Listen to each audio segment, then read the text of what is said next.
Kontestan Liga 2 termasuk Sriwijaya FC tidak memiliki kekuatan menekan PT Liga Indonesia Baru yang juga operator kompetisi kasta kedua sepak bola tanah air.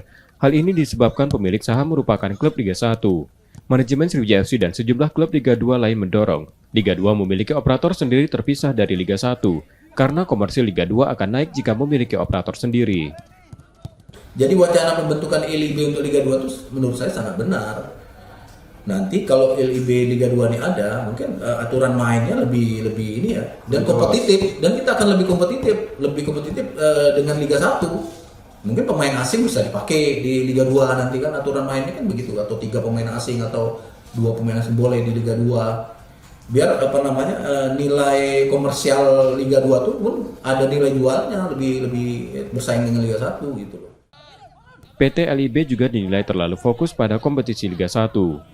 Nur Muhammad, Kompas TV, Palembang, Sumatera Selatan.